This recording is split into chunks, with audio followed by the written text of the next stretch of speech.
Feliz inicio de semana. Hoy lunes comenzamos nuestro programa de una vez con temas porque tenemos mucha tela que cortar y mucho que hablar. Saludamos al doctor Rodrigo Gaviria Obregón, médico cirujano plástico de la Sociedad Colombiana de Cirugía Plástica, quien nos viene a hablar de una cirugía que técnicamente se conoce como la blefaroplastia o la cirugía de párpados. Bienvenido, doctor, gracias por acompañarnos. Olguita, muchas gracias por la invitación, a Sandro también, y esperamos poder resolver algunas dudas durante este espacio. ¿Por qué se debe presentar o por qué se presenta esta cirugía? O sea, quien nos esté viendo se está preguntando, ¿será que yo soy candidato para una cirugía de párpados? ¿Cuáles son los síntomas o los signos visibles? Bueno, a ver, mucha gente pregunta a qué edad me debo realizar yo la cirugía, pero en esto no hay una edad cronológica, sino una edad, digamos, biológica. Hay personas que incluso desde los 20 años ya se les notan estas bolsas en la parte inferior de los ojos, y eso produce una sensación de tristeza, de cansancio. Entonces yo he tenido pacientes que desde los 20 años se hace lo que llaman la blefaroplastia transconjuntival, que no hay que cortar piel, pero sí sacar las bolsas. Entonces, el momento preciso para hacer la cirugía es el momento que la persona se empieza a ver en el espejo y se empieza a sentir mal. Ese es el momento, no es una edad cronológica, sino una edad que se empieza a sentir cansado, que se empieza a sentir triste. Ahora con estas alternativas que hay como el Botox, el ácido hialurónico, el plasma, bueno, tantas alternativas frente al envejecimiento, ¿se ha retardado un poco el proceso de las cirugías plásticas de párpados? No, Olguita, porque el Botox no retarda o no mejora el problema de párpados caídos y bolsas palpebrales. El Botox lo que hace es bloquear los músculos voluntarios de la cara, de la expresión facial, sobre todo para levantar las cejas, los que tienen arrugas en la frente y las patas de gallina. Y eso no tiene nada que ver con bolsas palpebrales ni con el excedente de piel de los párpados superiores. Entonces no tiene que ver una cosa con la otra y no va a retardar el hecho de ponerse Botox la cirugía de párpados. Doctor, aquí yo tengo como dos inquietudes, porque bueno, uno ve que visiblemente o estéticamente no es muy agradable, entonces la persona se comienza a ver el espejo, no se siente agradable con la persona que ve, porque además del síntoma o de lo que se ve que pareciera fuera cansancio, pues también esas bolsas creo que no son estéticamente bonitas. Pero además de lo estético, ¿hay algo que afecte la salud o que, no sé, pues uno diga, no, esto más que estético tiene que ser también por cuidado? Sí, Sandra, esto realmente llega a un punto donde deja de ser estético y pasa a ser funcional, sobre todo cuando hablamos de una blefaroptosis, que los párpados están tan supremamente caídos que la persona ya tiene que estar levantando todo el día las cejas para poder ver normalmente. Y usted ve a personas viendo televisión o viendo cualquier cosa con las cejas levantadas, porque si relajan la musculatura frontal, entonces los párpados le tapan ya la visión normal. Entonces en ese caso ya no es una cirugía estética, sino una cirugía funcional, y en ese caso la reconocen las EPS. Hay algo que aquí me gustaría como aclarar frente a este tipo de cirugías, y es que la cirugía de los ojos, pues hay varios profesionales que la hacen y que la practican. Por un lado están algunos oftalmólogos, por el otro médicos estéticos y por el otro obviamente cirujanos plásticos. ¿Por qué y a quién debemos acudir en caso de esta cirugía? Bueno, es una pregunta, Olga, que es importante que quede muy claro que la cirugía de párpado la debe ser un especialista entrenado debidamente con todos los títulos en su debido orden. Nosotros no podemos ser tan soberbios los cirujanos plásticos y decir que nosotros no somos los únicos capacitados para hacerla. Yo he conocido oftalmólogos que lo hacen muy bien y otorrinos que lo hacen muy bien. Cualquiera de las tres profesiones está debidamente capacitada para hacer esta cirugía de párpados. Lo que si nosotros somos enemigos es que lo hagan los médicos estéticos, porque los médicos estéticos son médicos generales que hacen entrenamiento de unos cuantos meses y ya salen a algunos de ellos, no todos, porque he conocido médicos estéticos muy serios y muy buenos, pero algunos de ellos se creen cirujanos y empiezan a hacer cirugías indebidas. Que en este caso la técnica es muy importante para que el paciente quede con una buena mirada, que no se le vean las cicatrices, que no quede con cara de asustado, ¿cierto? Porque cuando hay secuelas de la cirugía de los párpados es muy difícil corregir, Olga. Cuando uno quita demasiada piel de los párpados inferiores, tenemos una complicación que se llama nectropio, en que el párpado queda colgado, abierto, el ojo queda abierto. O si quitamos mucha piel del párpado superior, el ojo queda redondo y a veces no puede cerrar el ojo durante la noche y el paciente tiene lagrimeo constante porque tiene el ojo constantemente irritado. Entonces hay que tener mucho cuidado en manos de quién nos ponemos, porque aparentemente es una cirugía sencilla, pero si se nos va la mano, las secuelas son terribles y corregir las secuelas es muy difícil. Los cuidados después de una cirugía de estas, que estamos hablando de los ojos, doctor, y yo creo que para uno, quienes somos privilegiados y tenemos la vista, pues pareciera que esto es un órgano intocable. ¿Cómo han de ser los cuidados previos a una cirugía de estas? Bueno, previos, como cualquier tipo de cirugía, hay que preparar, pues hacer unos exámenes básicos para que el paciente, pues estar seguro de que no tenga un problema de coagulación. Si el paciente es hipertenso, pues controlarle el nivel de presión sanguínea. Y si está tomando, por ejemplo, aspirina, hay que suspenderla o cualquier derivado de la aspirina porque nos va a producir un sangrado excesivo y este sangrado nos puede producir un hematoma y ese hematoma puede comprimir el nervio, pues un nervio dentro del ojo y hay algunos casos que han llegado a la ceguera. Entonces, los cuidados son los cuidados básicos de cualquier cirugía. En el posoperatorio, lo que nosotros mandamos normalmente es ponerse frío los primeros 2 o 3 días y después ya pasamos a calor. Pero el frío es para bloquear el edema, porque entre más edema haya, hay mayor migración de células, lo que se llama polimorfos nucleares neutrófilos, que es los que producen fibrina. Y esa fibrina, pues que la producen para el proceso cicatrizal. Pero entre más fibrina hay, más cicatrización va a haber. Entonces lo que procuramos es, en cualquier proceso postquirúrgico, es disminuir el proceso inflamatorio para que la cicatriz sea mucho menos visible. Hablando de las cicatrices, hay algunas personas que tienen piel queloide y que las cicatrices que presentan son de este tipo. ¿Este tipo de pacientes debería o no realizarse una cirugía en un órgano tan delicado como es la visión? Bueno, yo no he conocido ningún paciente con queloide que haga queloides en los párpados. No. Porque los párpados es una estructura pues muy delgada donde es muy difícil que se haga un queloide en este nivel. Por supuesto que uno siempre le tiene que advertir al paciente de que existen riesgos. Existe uno de los riesgos, es la mala cicatrización. Pero normalmente los pacientes que hacen queloide lo hacen es en la zona del pecho, los hombros y la espalda. Claro que hay algunos pacientes que hacen también en las orejas y en algunas otras zonas del cuerpo. Pero es muy raro que en los párpados se formen queloides. Eso es supremamente raro.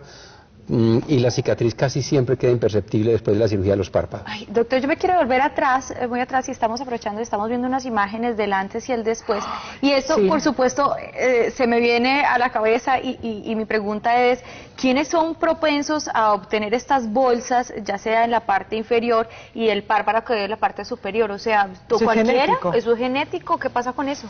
Es cierto, Sandra, tiene un componente hereditario importante, sobre todo cuando tenemos las bolsas en los párpados inferiores en edades muy tempranas.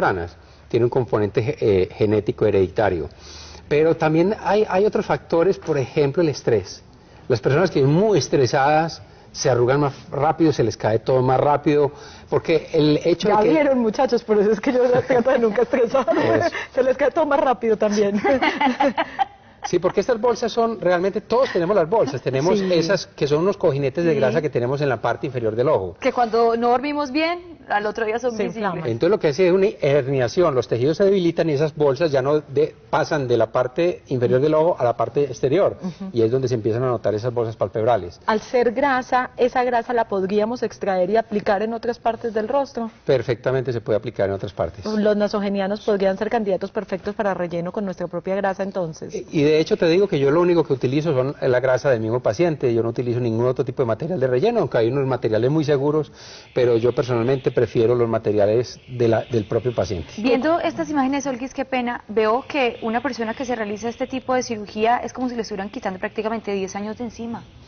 Mucha gente nos pregunta, Sandra, ¿cuántos años voy a ganar yo con la cirugía? Y yo digo, no sé, yo sé que va a mejorar bastante, pero ¿cuántos años? Ni cuántos años le va a durar. Porque la durabilidad, muchos preguntan, doctor, ¿cuánto me va a durar esta cirugía? Claro, todo se va cayendo con el paso del tiempo. Lo que ahí sí es un dicho es que entre más joven se haga una cirugía, más va a durar en el tiempo. Y hay otro factor muy importante, que es el tipo de vida del paciente. Si el paciente recibe mucho sol, si vive muy estresado, si no se cuida los párpados con las cremas humectantes que son necesarias hoy en día, pues más rápido se va a arrugar. Ay, no, pero increíble viendo estas imágenes. Pero sobre todo, ¿sabes por qué? Por lo natural. Mira que hemos visto imágenes de mujeres y de hombres también. Las mujeres tenemos la alternativa de maquillar las cicatrices, pero los hombres no. Entonces ahí tiene que ser una muy buena mano la que hace, obviamente, la cirugía para que no se note en ningún momento ese proceso de cicatriz. Ay, estoy viendo que normalmente quien se hace la cirugía por debajo también, bueno, no en todos los casos me imagino, pero normalmente es como arriba y abajo, ¿no? O sea, como que se ve la bolsa, pero también empieza a verse el párpado caído, o solamente es por la impresión visual. No, no, en todos los pacientes, Sandra, se da simultáneamente en ambos lados, no. Lo que te decía, en pacientes muy jóvenes generalmente se da es las bolsas palpebrales inferiores nada más, pero ya a medida que va pasando el tiempo ya se cae también arriba, por lo tanto la cirugía casi siempre la hacemos combinada. Ajá. Esta señora... No, pero es que ella va acompañada de otra técnica Sí, también. claro, no, porque también trae algunas imágenes de estiramiento facial, no solamente sean los párpados, casi siempre cuando hacemos un estiramiento facial queda una redundancia de piel en los párpados inferiores y en esos casos también tenemos que acompañar el estiramiento facial con la cirugía de los párpados. Y creo que eso hay que estiramiento. hacerlo también, ¿no? Hay que hacer un programa con el estiramiento. No, pero es- venga, de una vez preguntemos algunas cositas, porque es que antes uno se daba cuenta, 1, 2, 3 por la que ya se Sí. estiró, porque las cicatrices se veían en la parte de adelante y de atrás de la oreja. ¿Ha cambiado el sitio donde se hace la incisión para esto? Bueno, hay muchas técnicas quirúrgicas y cada paciente hay que evaluarlo de acuerdo a las necesidades del paciente, de acuerdo al deseo del paciente, que es lo que quiere mejorar.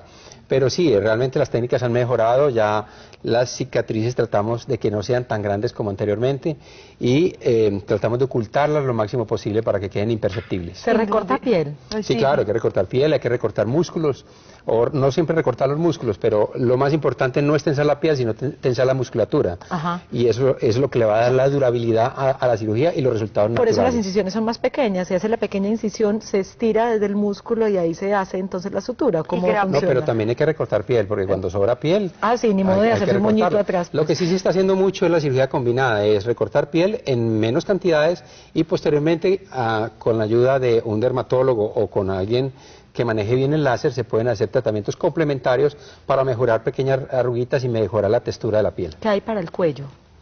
No, también el estiramiento facial es, ¿Sí? es lo ideal. El botox lo han utilizado, pero los resultados no han sido tan buenos en el cuello. Cuando un cuello está caído, cuando está grasoso, pues lo mejor es hacer una liposucción o una extracción directa a las bolsas de la zona submentoniana y hacer lo que se llama una aplicatura, que es un amarre de los músculos de acá, porque muchas personas tienen lo que se llama estas bandas platismales, que son unas riendas, y eso la única forma de mejorarlo es con cirugía. Ay, pero, y a mí me sigue sorprendiendo es cómo avanza la tecnología, cómo avanzan los especialistas, y es que las cicatrices cada vez son menos visibles. O sea, el estiramiento, uno puede sentarse, mirar y no le encuentra uno las cicatrices al paciente. Se hacen que subcutáneas. No, subcutánea no. Hay algunas técnicas que son laparoscópicas, que solamente se hace una pequeña incisión en el cuero cabelludo. Pero la mayoría de las técnicas hay que cortar piel. La cosa es que ya somos mucho más conservadores los cirujanos y utilizamos técnicas para que no se quede notando absolutamente nada, porque anteriormente si uno suturaba la oreja a mucha tensión, la oreja quedaba completamente jalada y la patilla quedaba completamente descubierta. O los ojos, era sí. impresionante y cómo era visible el estiramiento y lo primero que uno veía a la señora o al señor así. No, yo tengo un amigo que decía que le daba pánico entrar por la noche a la pieza de la mamá, que porque la mamá dormía con el ojo abierto, entonces que él llegaba tarde y la mamá parecía vigilándolo, y eso es producto de una cirugía mal hecha. Mal hecha, y además también las cirugías repetitivas. A medida que hacemos 1, 2 o 3 cirugías de estiramiento facial, los tejidos ya no son los mismos y las respuestas no van a ser las mismas. Estos días acaban, que mucha gente seguramente los vio, artistas muy famosos que se han hecho una cantidad de cirugías y Estalones. están absolutamente deformes. Sí. A mí eso me parece algo aberrante, que yo creo que desmerita la profesión de los cirujanos plásticos ese tipo de resultados. Hay que ser cuidadoso entonces y responsable y ético frente a la cantidad de cirugías plásticas que quiere realizarse un paciente. Es que hay que mirar cuál es el objetivo del paciente, por qué se quiere operar. Porque el problema muchas veces es psicológico, no es tanto en la parte estética, sino ya el problema viene de acá. Y si uno opera a un paciente que tiene un problema interno, los resultados nunca van a ser buenos, el paciente nunca va a quedar satisfecho. O sea que más que ser cierto ese dicho que tenemos hay veces en la calle, no, es que esa se hizo una cirugía y eso le quedó gustando, empezó con otra, es que ese paciente tenía una patología psicológica que de pronto lo lleva a esto. Son problemas de no aceptación, estamos viviendo en un mundo tan desordenado, tan materialista, donde la gente piensa que la estética lo es todo, que van a conseguir un mejor trabajo, una mejor remuneración, un mejor marido, una mejor esposa, y eso no es cierto. Hay que aceptarse tal como somos, los ciudadanos podemos mejorar algunas cosas, pero no podemos cambiar ya esa parte de la personalidad, esa parte de la aceptación. Tengo una pregunta en cuanto a lo de la blefaroplastia y lo que se podía hacer también con la cirugía de párpados. Un paciente que tenía el párpado caidito, resulta que decidieron ponerle hilos, que en algunos casos los ponen, y el cuerpo reaccionó de una manera adversa frente a esos hilos. ¿Tiene solución con una cirugía como estas? Tiene solución, depende de la secuela que tengamos en ese momento. Fíjese que hubo una época que la gente hablaba de los tales hilos rusos. Ya hoy en día nadie habla de eso porque nosotros los cirujanos nos llegaron cantidad de secuelas con los tales hilos rusos. Es un cuerpo y hay extraño. Que tener cuidado, hay que tener cuidado, Olga, con estas tecnologías nuevas, que nos las venden los extranjeros como si fuera la panacea para resolver estos problemas de párpados caídos o de piel caída con una pequeña incisión y con anestesia local. Tengamos cuidado con eso porque las secuelas de eso son a veces terribles y muchas veces son unas secuelas que no podemos mejorar nosotros cirujanos Cambiamos plásticos. un párpado por una cicatriz de por vida.